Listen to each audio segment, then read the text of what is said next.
Bom, bom dia, alunos, né? Hoje a gente vai continuar a aula passada, que a gente estava corrigindo as atividades sobre o capítulo de classificações dos vegetais, tá?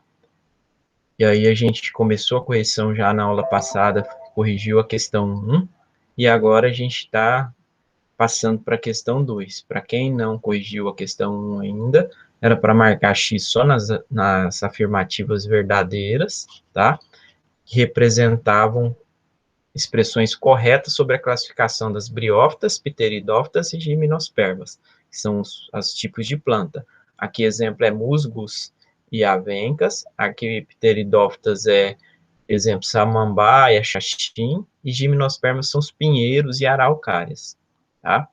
Então, a letra A está correta, a letra C, a letra G e a letra I. Somente essas estão corretas com relação a essa classificação.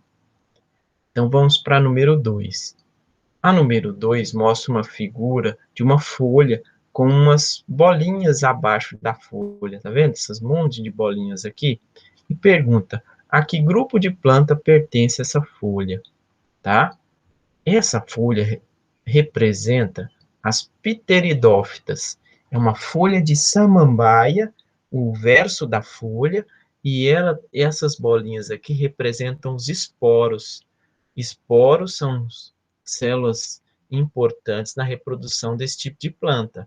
Aqui vão ser produzidos os esporos que vão ser liberados e cair na água para gerar o gametófito e o gametófito fazer a reprodução da planta naquele ciclo de alternância de geração. Então, é o jeito desse tipo de planta reproduzir. Esse tipo de planta que não tem flor, tá? Se não tem flor, não tem como fazer reprodução por fecundação das plantas. Seria dependente da água para reprodução, tá? Então, tá aqui. Letra D é a resposta certa. Então, corrijam aí. Bom, a próxima questão 3 manda você ler um trecho de uma reportagem aqui.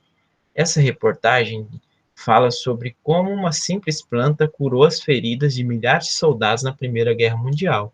Isso é bem interessante, porque na Primeira Guerra Mundial, no ano de 1916, crescia o número de soldados feridos na guerra. E essa guerra, os soldados que estavam feridos precisavam estancar seus ferimentos de sangue. E aí eles usavam algodão. Só que o algodão estava escasso, que tinha soldado demais na guerra, na trincheira, e tinha pouco algodão para colocar no ferimento.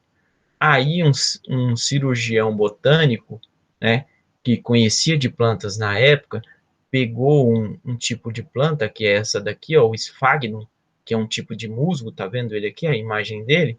Pegou ele de maneira seca e usou como algodão para estancar o ferimento dos soldados. E isso deu muito certo, porque ele descobriu que esse tipo de musgo, ele é capaz de absorver 20 vezes, né, o seu peso em sangue ou água. Então, ele consegue absorver isso, funcionar como se fosse a fibra do algodão, absorver essa água e absorver esse sangue e ajudar no ferimento, tá? É o musgo chamado de esfagno, tá? É um musgo. Aí ele pergunta aqui, marque com X que tipo de planta é um musgo esfagno. O musgo, gente, é do grupo das briófitas. Então a resposta certa é briófita, porque pteridófita é samambaia, xaxins, né? E gimnospermas são os pinheiros e araucárias. Então sobrou só as briófitas, que são os primeiros grupos de plantas. Pode-se ver que ele é baixinho, né? A plantinha ainda fica cheio de água perto dele. Esses musgos são dependentes da água, principalmente para reprodução. Então, qual a importância da planta destacada na reportagem? A importância é que a planta ajudou a curar as feridas dos soldados, na substituição do algodão que estava faltando na guerra. Então, essa foi a importância, a capacidade dessa planta absorver, né, sangue nos ferimentos e se comportar melhor que o algodão para ajudar nas infecções e ferimentos dos soldados. tá? Na letra C, descreva com suas palavras o grupo de vegetal na letra A, que é as briófitas. Então, com as suas palavras, você vai falar quais as coisas importantes para ser uma briófita. Primeira coisa importante para ser uma briófita, tá? As briófitas, né, elas incluem, né, como exemplo, musgos e as hepáticas. Então, tá aqui, ó, musgos e hepáticas são os exemplos. São plantas que são muito baixinhas, baixa estatura, no máximo 20 centímetros, não tem vasos condutores de seiva. Isso é a coisa mais importante para uma briófita, não possuir vaso condutor de seiva. Se ele não tem vaso condutor de seiva, o nutriente da planta, ou seja, os nutrientes que ela vai absorver de água e sais minerais, o que ela vai produzir na fotossíntese, tem que ser passado de célula a célula. E por isso limita o tamanho dela. Então, as briófitas são pequenininhas porque elas não têm vasos condutores de seiva e tem que passar os nutrientes célula a célula. Tá? Outra importância, ela não tem órgãos vegetais verdadeiros. Tá? Quem faz a função desses órgãos são os rizóides, que faz a função da raiz, o cauloide, que faz a função do caulo, e o filóide, que faz a função da folha. Ela não possui órgãos vegetais verdadeiros. E também são dependentes da água para reprodução. Então, são três coisas que vocês têm que ficar atentos. Briófitas são plantas pequenininhas, baixinhas, como musgos e hepáticas, não tem vaso condutor de seiva, não tem órgãos vegetais verdadeiros e tem dependência de água na reprodução. Então, são essas coisas importantes para estarem aí na sua descrição, ok? Bom, deixa eu voltar aqui um pouquinho. Na letra D, perdão, o mouse aqui tá. Na letra D, ele fala sobre o esfagno é encontrado principalmente em ambientes próximos a corpos d'água. Qual a importância da existência da água no meio ambiente para esses vegetais? Por que, que os musgos, as hepáticas, só aparecem perto d'água? Porque esses vegetais são dependentes de água para reprodução.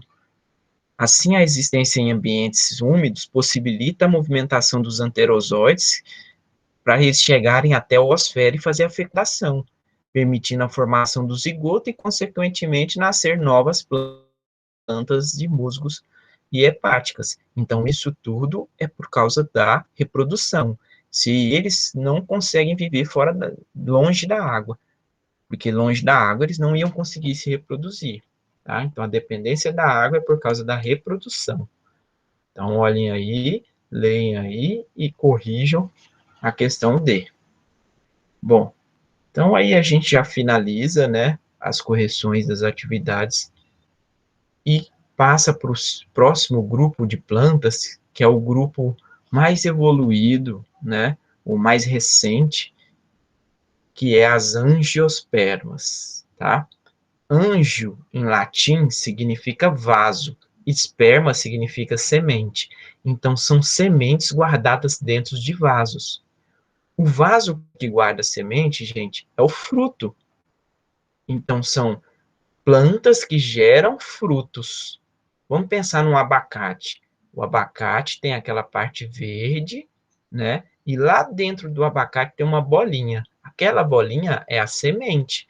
Aquela parte verde que a gente come, faz vitamina, é o fruto, é o anjo, é o vaso da semente. E aí ele mostra em seu livro, né, dizendo que a Vanessa visitou sua avó e observou uma mangueira, um pé de manga, tá? E essa mangueira, ela identificou que estava cheinha de flores. Isso aqui são as flores da mangueira, olha, tá vendo? Ela tá florida e com frutos, carregadinha de manga, tá? E aí ele pergunta, qual a importância da flor e do fruto para a mangueira? Gente, a flor, ela é a responsável pela fecundação da planta. A flor atrai polinizadores para vir aqui e pegar o grão de pólen de outra árvore e esfregar aqui na parte feminina da flor para a formação da semente e da formação do fruto. Então, é a flor que gera o fruto. E qual que é a importância do fruto? O fruto serve para que animais sejam atraídos para comer ele. Quando o animal come ele, o animal leva para longe da árvore mãe. E aí deixa a semente longe da mãe. Porque a semente, o fruto, se ele amadurecer, ele acaba amadurecendo aqui e ele acaba caindo pela gravidade. Fica aqui embaixo da mãe. Se vocês repararem, não nasce outro pé de manga embaixo, na sombra do pé de manga mãe, porque ele não consegue competir com a árvore mãe. Então, para nascer manga, tem que ser longe da mãe. E quem vai levar esse fruto para longe da mãe são os animais atraídos pelo sabor do fruto, tá? Ou outras formas de dispersão de semente. Então, a mangueira é um exemplo de planta angiosperma. Os vegetais desse grupo apresentam vasos condutores, então, diferente lá da briófita, dos musgos, eles têm vasos condutores, o xilema e o floema. O xilema é o vaso que leva água e sais minerais. O floema leva glicose, lá da fotossíntese, lá das folhas, leva seiva elaborada. Então, aqui a seiva é bruta e aqui é elaborada. Eles têm grãos de pólen para fazer reprodução e as sementes, tá? E a estrutura que eles possuem, diferente da gimnosperma, porque gimnosperma é semente nua, é o fruto. A flor e o fruto são as estruturas diferentes que aparecem nesse tipo de planta. Então, com base em estudos fósseis, eles descobriram que as angiospermas surgiram na Terra há 130 milhões de anos atrás, tá? Depois de 55 milhões de anos, passaram a ser o grupo de vegetal mais abundante e dominante no planeta. No planeta primeiro, então, as plantas que dominavam eram as gimnospermas, aí com 55 milhões de anos, as angiospermas conseguiram dominar mais espaços por causa dos frutos e flores e conseguiram, né, possibilitar elas a conquistar o maior grupo de plantas do planeta todo, de diversidade e de localização, tá? E aí, a gente para a aula de hoje por aqui e continua essa explicação na aula da semana que vem. Então, até mais para vocês, né? Vamos, não, ainda dá tempinho para a gente falar um pouquinho das flores, né? A flor, gente, é a parte importante na reprodução. Aqui você está vendo um vaso, uma pintura, mostrando diversas flores. Cada flor tem seu formato e todas elas têm cores, né, têm cheiros. Para que serve a flor? Por que elas são coloridas? Então, a pergunta está aí, ó. As flores são coloridas para atrair os polinizadores, os animais que vão lá na planta ser atraído pela flor para fazer a polinização, para encostar no grão de pólen e fazer o processo da fecundação das angiospermas, tá? Então, essa é a importância. Aqui vocês estão vendo essa imagem abaixo, duas flores. Isso aqui é uma moeira, um pé de mamão. Isso aqui são as flores do mamão. Então, o mamoeiro está aqui, mostrando as flores, e nas flores encontra-se os gametas, masculino e feminino, tá? Aqui, ó, nele há flores femininas na fotografia A, então esse aqui é o mamão fêmea, ou mamão com flor feminina. E na fotografia B, que é essa aqui, é o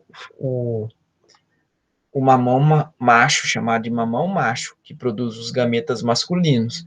Então, esse mamão aqui atrai o inseto pega o grão de pólen, voa para o outro mamão e é atraído pela outro tipo de flor e deixa o grão de pólen aqui para ele fazer a fecundação no mamão fêmea. E quando ele faz a fecundação aqui, gera-se o mamão, ou o fruto, e a semente, tá?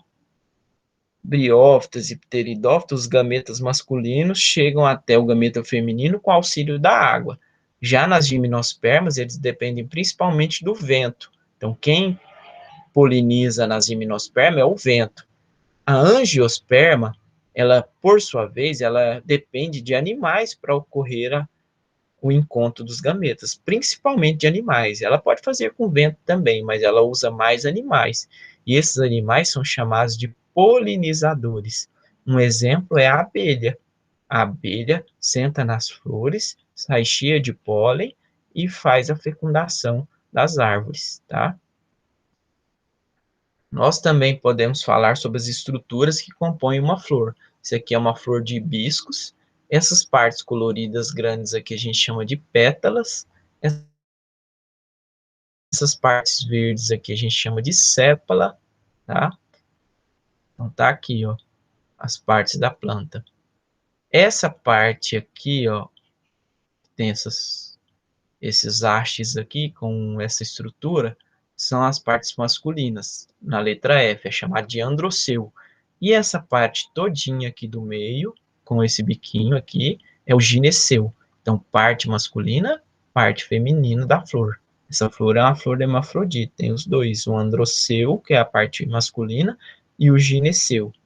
Então, aqui tem todas as partes, aqui o estilete, né, em A, então está representado aqui, tem o ovário representado em A, o estilete, que é essa parte aqui, ó, em B, em C a gente tem o estigma, tá?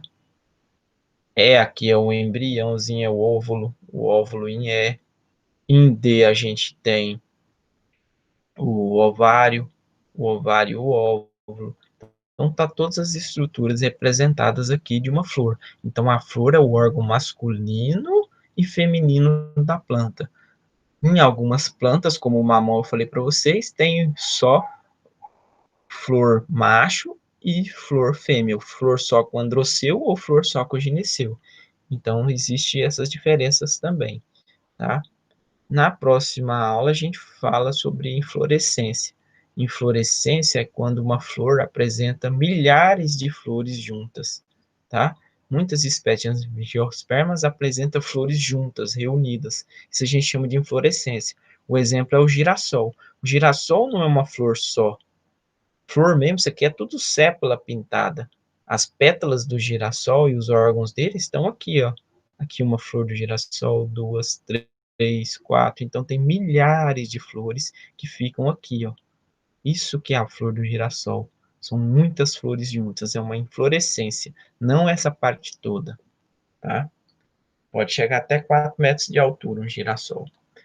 Então, na próxima aula, a gente continua explicando sobre as angiospermas. Então, até mais, boa noite, até um próximo encontro.